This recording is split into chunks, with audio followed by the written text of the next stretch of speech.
দুপুরের রোদে ঝলমল করছে নদী। ভেদুরিয়ার ঘাটে দাঁড়িয়ে মধ্যবয়সী এক জেলে তাকিয়ে আছেন দিগন্ত পানে।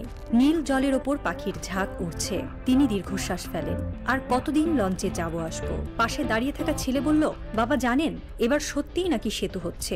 হ্যাঁ, এবার সত্যি। অবশেষে সেই বহু প্রতীক্ষিত ঘোষণাটা এলো।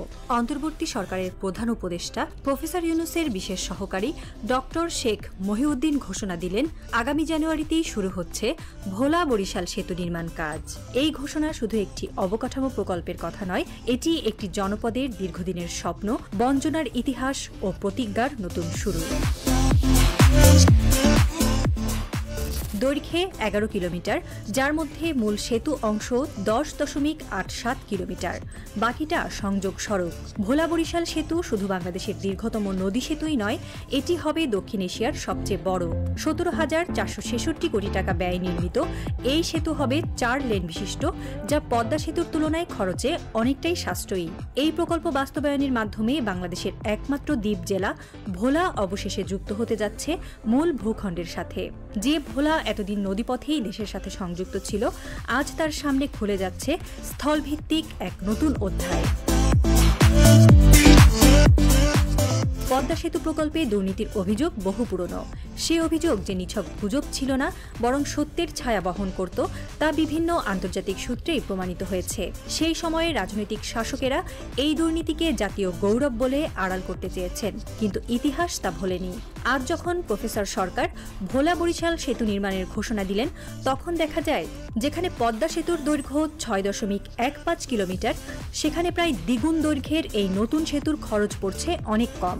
নতুন প্রকল্প, নতুন মূল্যস্ফীতির বাজার, তারপরেও ব্যয় কম, অর্থাৎ কোথাও কোনো লুকোচুরি নেই। এই প্রকল্প জবাব দিচ্ছে পদ্মা সেতুর সেই অস্বস্তিকর অতীতকে। ভোলা শুধু একটি জেলা নয়, এটি বাংলাদেশের গ্যাস ও বিদ্যুতের এক বিস্ময়কর ভাণ্ডার। মাটির নিচে লুকিয়ে থাকা 1.7 ট্রিলিয়ন ঘনফুট গ্যাস আর 500 মেগাওয়াট বিদ্যুৎ উৎপাদন ক্ষমতা নিয়ে ভোলা দেশের অন্যতম গুরুত্বপূর্ণ শক্তি কেন্দ্র। কিন্তু যোগাযোগ ব্যবস্থার দুর্বলতায় এই শক্তির পুরোটা ব্যবহার করা যায়নি। প্রতিটি মেগাওয়াট যেন বন্দী হয়েছিল জালের মতো নদীর মাঝে। এই সেতু বাস্তবায়নের মধ্য দিয়ে ভোলার গ্যাস ও বিদ্যুৎ জাতীয় গ্রিডে অবাধে যুক্ত হবে। অর্থনীতি, শিল্প এবং রপ্তানির জন্য তৈরি হবে এক নতুন করিডোর। 2009 সাল থেকে বিভিন্ন সময় সরকারের পক্ষ থেকে এই সেতু নির্মাণের কথা বলা হয়েছে। 2018 সালের ডিসেম্বরে কাজ শুরুর আশ্বাস এসেছিল, কিন্তু বাস্তবে কিছুই হয়নি। এরপর 6 বছরেও কাজ শুরু করতে পারেনি পূর্বতন সরকার। আর এদিকে ভোলার মানুষ বারবার আন্দোলনে নামেন। 5 দফা দাবির মিছিলে তারা বলেছিলেন, দ্বীপের রানী আর অবহেলার পুতুল হতে চায় না। অবশেষে সেই আন্দোলনের জবাবে বর্তমান প্রফেসর ইউনূসের সরকার প্রকল্প বাস্তবায়নের জন্য মাঠে নামল। সরেজমিন পরিদর্শনে এসে ডক্টর শেখ মহিউদ্দিন ও সেতু বিভাগের সচিব মোহাম্মদ আব্দুর রৌফ জানালেন, প্রফেসর ইউনূস সরকার আন্তরিক, আগামী জানুয়ারিতে কাজ শুরু হচ্ছে। এই বিশাল প্রকল্পের অর্থায়নে জাপান সরকারের সহযোগিতার সম্ভাবনা রয়েছে। জাপানি একটি কোম্পানির সঙ্গে আলোচনা চলছে। বিকল্প হিসেবে রাখা হয়েছে কোরিয়াকেও। আর যদি আন্তর্জাতিক অর্থায়ন নাও আসে, তবুও থেমে থাকবে না এই সেতু। সরকার নিজস্ব অর্থায়নে প্রকল্প বাস্তবায়নে দৃঢ় প্রতিজ্ঞ। এই আন্তর্জাতিক সহযোগিতার আলোচনা শুধু অর্থনীতির নয়, এটি কূটনৈতিক বার্তাও বহন করছে, যেখানে বাংলাদেশ দেখাতে চাইছে তার স্বাধীন কৌশলগত অবস্থান। ভোলা একটি ব্যতিক্রমী জেলা।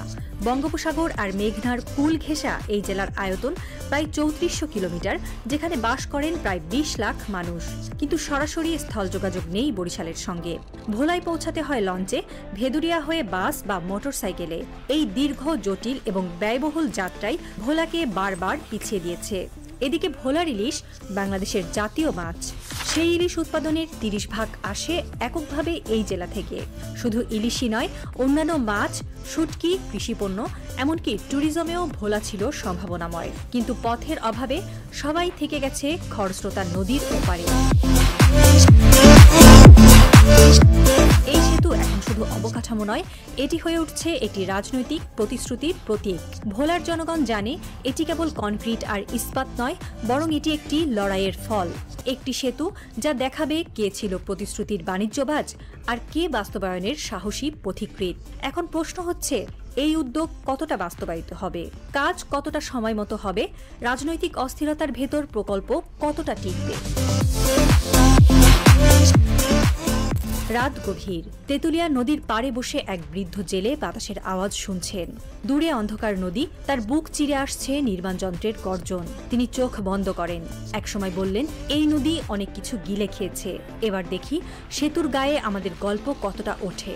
ভোলা বরিশাল সেতু কি পারবে ভোলাকে মূল ধারায় নিয়ে আসতে, নাকি আবারও রাজনীতির ঢেউয়ে ভেসে যাবে এই স্বপ্ন? পর্দা নামছে না, বরং ওপরে উঠছে এক নতুন দৃশ্যপটের, যেখানে সেতুর নিচে জমে থাকা ইতিহাস আর ভবিষ্যতের উত্তাল স্রোত মুখোমুখি হতে যাচ্ছে। এই সেতু বাস্তবায়নের সাহসিকতা যিনি দেখিয়েছেন, যিনি মুখোশহীন দুর্নীতির পর একটি স্বচ্ছ, টেকসই এবং গণমুখী প্রকল্প শুরু করেছেন, তিনি হলেন প্রফেসর ইউনূস। যখন সবার চোখ রাজনীতির জটিলতার দিকে, তখন তিনি দেখালেন স্বপ্নের পথ।